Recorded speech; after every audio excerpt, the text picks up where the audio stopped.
நமஸ்தே. இன்னைக்கு நம்ம பார்க்க இருக்கிற தலைப்பு பெயர்ச்சொல் வினைச்சொல். முதலாவதாக பெயர்ச்சொல்னா என்னன்னு பார்க்கலாம் வாங்க. ஒன்றன் பெயரை குறிக்கும் சொல் பெயர்ச்சொல். பெயர்ச்சொல் 6 வகைப்படும்.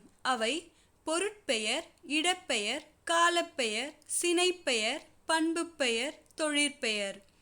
ஏதோ ஒரு பொருளை குறிக்க நம்ம பயன்படுத்துகிற சொல் அதனோட பெயர் பொருட்பெயர் ஆகும். சீப்பு, கண்ணாடி, பொம்மை, பசு, ஏதாவது ஒரு பெயரை நம்ம குறிப்பிடும் பொழுது அது எல்லாமே பொருட்பெயரில் அடங்கும். இடப்பெயர் மதுரை, கோயில், கோயம்புத்தூர், பள்ளி, அண்ணாநகர், மருத்துவமனை, இந்த மாதிரி இடங்களை குறிப்பிடுற பெயர் இடப்பெயரில் அடங்கும். காலப்பெயர் திங்கள், சித்திரை, நேரம், வினாடி, காலை, மாலை, இரவு, இந்த மாதிரி ஏதோ ஒரு காலத்தை குறிப்பிட்டு நம்ம பயன்படுத்துகிற பெயர் காலப்பெயர் ஆகும். சினைப்பெயர் சினைப்பெயர் அப்படின்னா நமக்கு ஞாபகம் வர வேண்டிய விஷயம் உறுப்பு பாகங்கள், மனித உறுப்புகள் அல்லது தாவரத்தின் பாகங்கள். எடுத்துக்காட்டாக கால், காது, கை, தண்டு, வேர், இலை இவை போன்றவை சினைப்பெயரில் அடங்கும்.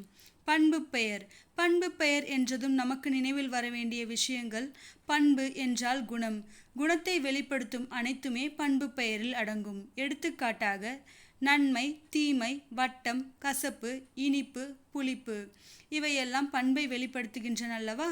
எனவே இவை பண்பு பெயரில் அடங்கும். தொழிற்பெயர் ஆடல், பாடல், உறங்குதல், படித்தல், இது போன்று தொழிலை குறிப்பிடும் பெயர் தொழிற்பெயர். இவை அனைத்தும் பெயர்ச்சொல்லின் வகைகள் ஆகும். அடுத்ததாக வினைச்சொல். வினை என்றால் செயல் என்று பொருள். எனவே ஒரு செயலை குறிக்கும் சொல் வினைச்சொல் ஆகும். வினைச்சொல் என்பது காலத்தை காட்டும். காலம் என்றால் நடந்து முடிந்ததா, நடக்கின்றனவா அல்லது இனிமேல் நடக்குமா என்பது போன்ற காலத்தை காட்டும். இவையே வினைச்சொல் எனப்படும். இப்பொழுது நான் சில சொற்றொடர்களையும் அவை பெயர் சொல்லும் வினைச்சொல்லும் எடுத்து வைத்துள்ளேன். அவற்றை பார்க்கலாம். முதலாவதாக குழந்தை சிரித்தது. குழந்தை என்றது ஒரு பெயர் அல்லவா? எனவே அதனை நான் பெயர் சொல்லில் எடுத்து வைத்துள்ளேன். சிரித்தது அது ஒரு வினை. குழந்தை சிரித்தது, சிரித்தது வினை அல்லவா? எனவே அதனை வினை சொல்லில் வைத்துள்ளேன். அடுத்ததாக மழை பெய்கிறது. மழை என்பது பெயர் சொல், பெய்கிறது என்பது வினை. அடுத்ததாக மாணவர்கள் ஓடினர். மாணவர்கள் என்பது பெயர் சொல், ஓடினர் என்பது ஒரு வினை, ஒரு செயல். அடுத்ததாக பட்டம் பறந்தது. பட்டம் என்பது பட்டத்தின் பெயர், எனவே அவை பெயர் சொல்லில் வரும். பறந்தது என்பது ஒரு வினை, எனவே அவை வினை சொல்லில் வரும். அடுத்ததாக வண்ணம் தீட்டுவேன். வண்ணம் என்பது பெயர் சொல், தீட்டுவேன் என்பது ஒரு செயல், எனவே அவை வினைச்சொல்.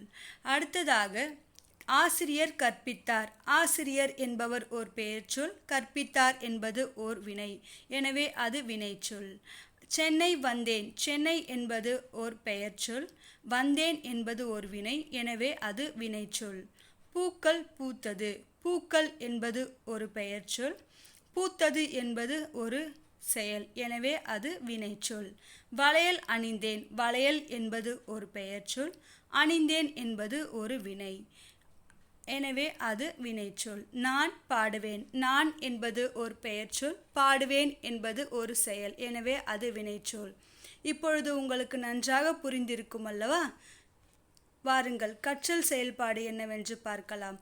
முதலாவதான கற்றல் செயல்பாடு, கீழ்கண்ட கோடிட்ட இடங்களை தகுந்த பெயர் சொற்களால் நிரப்புக. கோடிட்ட இடங்களுக்கு தேவையான சொற்றொடர்களை நான் இங்கு கொடுத்திருக்கிறேன். இச்சொற்றொடரில் இருந்து தகுந்த பெயர் சொல்லை மட்டும் எடுத்து எழுதுக. எடுத்துக்காட்டாக மரவேலை செய்பவர் தச்சர், அவர் பெயர் அல்லவா? எனவே அவர் பெயரை இந்த கோடிட்ட இடத்தில் எழுத வேண்டும். அடுத்ததாக இரண்டாவது கற்றல் செயல்பாடு, கீழ்காணும் தொடர்களில் வினைச்சொல்லை எடுத்து எழுதுக. வினை என்றால் செயல். ராமன் படித்தான். ராமன் என்பது பெயர் சொல் அல்லவா? படித்தான் என்பதே வினை, எனவே இந்த கோடிட்ட இடத்தில் நான் படித்தான் என்று எழுத வேண்டும்.